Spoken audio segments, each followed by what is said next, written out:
नराधम दत्ता गाडेनं आतापर्यंत 3 वेळा आत्महत्येचा प्रयत्न केल्याचं कळतंय। आधी गळफास घेऊन आत्महत्येचा प्रयत्न केला, त्यावेळी दोरी तुटली। कीटकनाशक घेऊन आत्महत्येचा प्रयत्नही त्याचा अयशस्वी झाला। पुन्हा एकदा त्यानं गळफास घेऊन आत्महत्येचा प्रयत्न केला, पण तोही फसला असं आता कळतं आहे। नराधम दत्ता गाडे याच्या मानेवरती दोरखंडाचे व्रण आढळलेले आहेत। दत्ता गाडेनं अटकेच्या आधी आत्महत्येचा प्रयत्न केल्याची शक्यता आहे। दोरखंड तुटल्यानं आत्महत्या झाली नाही असं पोलीस आयुक्तांनी म्हटलेलं आहे। त्याच्या मानेवरती दोरखंडाचे व्रण असल्याची देखील माहिती पोलिसांनी दिलेली आहे।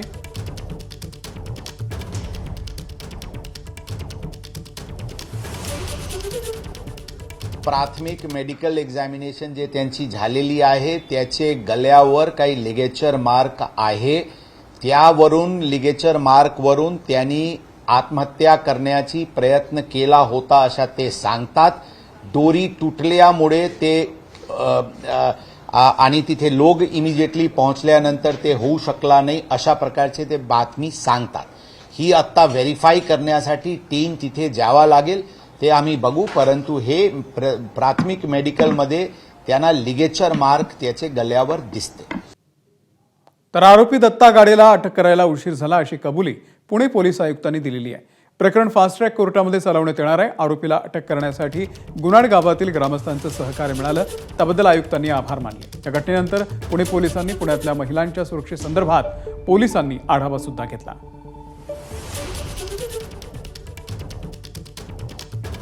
तपास साठी एक विशेष पथक तयार करण्यात आलेली आहे आणि सर्व दिशेनी पुरावा गोळा करण्याचे दृष्टिकोनातून प्रयत्न सुरू आहे आणि एक वॉटर टाईट केस तयार करून यामध्ये स्पेशल काउन्सिलची नियुक्ती होणार आहे आणि फास्ट ट्रॅकमध्ये या केसला आम्ही पुढे घेऊन जाऊन आरोपीला सजा होतील यासाठी सर्व उपाययोजना करण्यात येत आहे।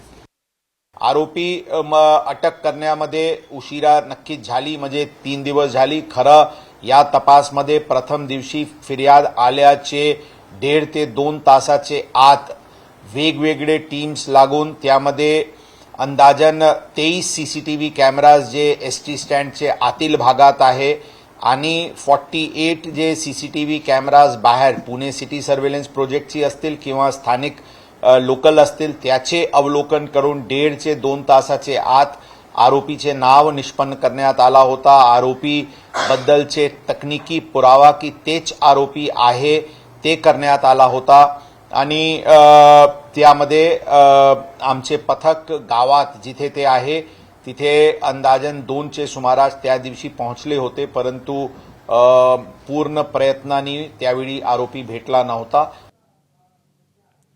इकडे नराधम दत्ता गाडेला व्हिडिओ कॉन्फरन्सिंगद्वारे कोर्टात हजर करण्याची पोलिसांनी विनंती केलेली आहे। पोलीस उपायुक्त स्मार्तना पाटील यांनी कोर्टाला या संदर्भात विनंती केली। कायदा सुव्यवस्थेची स्थिती सांभाळता यावी म्हणून ही विनंती करण्यात आलेली आहे। लष्कर पोलीस स्टेशन ते शिवाजीनगर कोर्ट हे 5 किलोमीटरचं अंतर आहे। या नराधमाला कोर्टात नेताना विविध पक्षांच्या आंदोलनाची शक्यता आहे, त्यामुळे अनुचित प्रकार टाळण्यासाठी व्हिडिओ कॉन्फरन्सिंगद्वारे याला हजर केलं जावं अशी विनंती केली जाते। पुणे पोलिसांनी पुणे सत्र न्यायालयासोबत चर्चा केलेली आहे।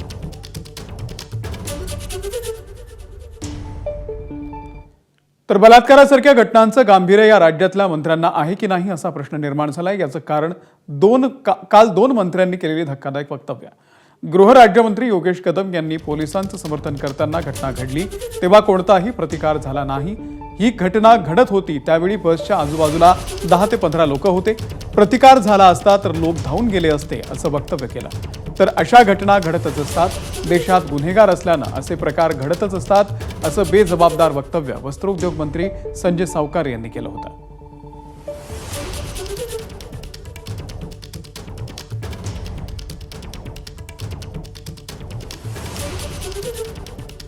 परवाच्या दिवशी जी घटना घडली ती घटना कुठले फोर्सफुली किंवा तिथे कुठला स्ट्रगल किंवा असं कुठलंही तिथे न झाल्यामुळे तिथले जेव्हा घटना घडली त्यावेळेला तिथे देखील जवळपास 10 ते 15 लोक त्या बसच्या आजूबाजूला देखील तिथे उपस्थित होते आणि कोणालाही तिथे शंका आली नाही आणि त्यामुळे कदाचित ते जे क्राईम त्याला सुरळीतपणे करता आलं। परंतु अन्य जी डिटेल आहे जेव्हा आरोपी आपल्या ताब्यात येईल त्यावेळेला आपल्या सगळ्या गोष्टी लक्षात येतील. पुण्यामध्ये काल मोठी घटना घडली, आरोपी अद्यापही अटकेत नाही, काय सांगाल? असं म्हणता येत नाही आहे. एखादी घटना घडली म्हणून महिला सुरक्षित नाही असं नाही आहे. असं तर देशामध्ये म्हणाल तर घटना या घडतच असतात, कारवाई त्याच्याजवळ सातत्याने चालू असते. महिला असो की पुरुष असो, प्रत्येकजण सुरक्षित राहायला पाहिजे. फक्त महिला सुरक्षित राहायला पाहिजे आणि पुरुष नको असं नाही आहे. सगळे सुरक्षित राहिले पाहिजे या दृष्टीने कुठलंही शासन असो हे प्रयत्नच करत असते. जसं मी सांगितलं, गुन्हेगार वृत्ती ही कुठे ना कुठे प्रत्येक ठिकाणी असतेच आणि गुन्हेगार असल्यामुळे या घटना घडतच असतात. त्याच्यावर कारवाई करण्याचं काम मात्र शासन हे कायम करतच असतं.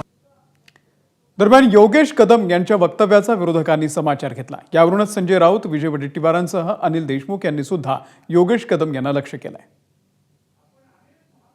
एका महिलेवर किंवा मुलींवर अत्याचार होणं अशा घटना यांना जर सामान्य वाटत असतील या भारतीय जनता पक्षाच्या लोकांना, तर यांना लोकांनी रस्त्यावर ठोकलं पाहिजे. या संजय सावकारेचा आणि या गृहराज्यमंत्र्यांचा राजीनामा घ्यायला पाहिजे. मुख्यमंत्र्यांनी राजीनामा घेतला पाहिजे. इतकं असंवेदनशील व्यक्ती जर तुमच्या कॅबिनेटमध्ये असतील तर देवेंद्र फडणवीस यांनी राजीनामा घेतला पाहिजे या लोकांचा आणि दाखवलं पाहिजे समाजाला की मी खरोखर या बाबतीमध्ये कडक आणि कठोर आहे. दोघांनाही जरा मुख्यमंत्र्यांनी समज दिली पाहिजे. पुन्हा यांच्या तोंडून असे बेताल वक्तव्य येता कामा नये असं मला वाटतं. समस्त महिलांचा अवमान करणं या दोघांच्या वक्तव्यातून दिसतो आहे. योगेश कदम तर आता तरुण आहे, नवीन आहे, पण त्यालाही माझं सांगणं आहे, अशा प्रकारे बालिशपणाचे स्टेटमेंट करू नकोस. पण एक सांगतो, संजय सावकारेसारख्या आणि या योगेश कदमसारख्या लोकांना सरकारने पाठीशी घालू नये. त्यांना त्या पदावर बसण्याचे ते लायकीचे नाहीत याचा विचार सरकारने करावा. म्हणजे तो त्या मुलीला खोटं ठरवत आहे आणि बलात्कारांना पाठीशी घालतो आहे. त्यावर जर चौकशीचे आदेश योगेशने दिले असते तर आम्हाला आनंद झाला असता. मी काल योगेशजी कदम जे राज्याचे गृहराज्यमंत्री यांचं वक्तव्य, यांचं स्टेटमेंट, यांची प्रेस कॉन्फरन्स मी स्वतः ऐकली आणि राज्य गृहमंत्र्यांनी अशा पद्धतीचं वक्तव्य करणं हे अतिशय चुकीचं आहे. त्यांनी या गोष्टीचं तारतम्य ठेवायला पाहिजे होतं की इतकी अशा पद्धतीची घटना घडल्यानंतर आपण कशा पद्धतीचं वक्तव्य करावं. कारण की राज्याचे गृहमंत्री एक मोठ्या पदावरती बसलेले आहेत आणि राज्याचा गृहमंत्री, राज्य गृहमंत्री अशा पद्धतीचं वक्तव्य करतो ही अतिशय दुर्दैवाची गोष्ट आहे. तर राज्याचे मुख्यमंत्री देवेंद्र फडणवीस यांनी गृहराज्यमंत्री योगेश कदम यांना सल्ला दिलाय. वक्तव्य संवेदनशीलपणे करावीत असं मुख्यमंत्र्यांनी म्हटलंय.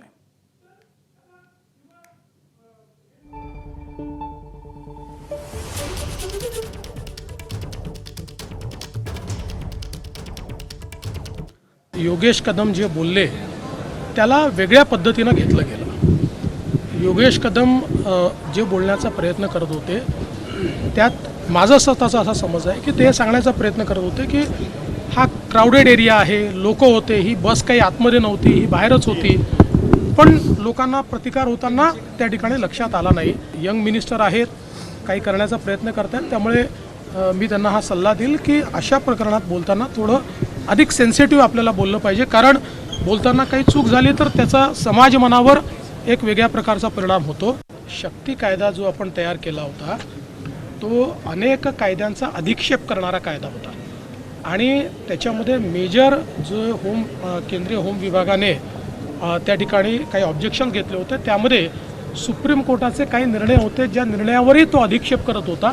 त्यामुळे तो अधिकार राज्याला नाही, म्हणून याच्यामध्ये काही बदल हे करण्याची आवश्यकता होती. त्याच्यातले काही बदल करायच्या आधी केंद्र सरकारने नवीन कायदे तयार केले आणि आपण शक्ती कायद्यामध्ये ज्या गोष्टी टाकल्या होत्या त्यातल्या बहुतांश गोष्टी या केंद्राच्या नवीन संहितेमध्ये त्या ठिकाणी कव्हर झालेल्या आहेत. म्हणून आता आम्ही याचा पुन्हा आढावा घेऊ आणि आवश्यकता असेल तर नवीन अमेंडमेंट सहित या संदर्भातली पुढची कारवाई करू. एबीपी माझा, उघडा डोळे बघा नीट.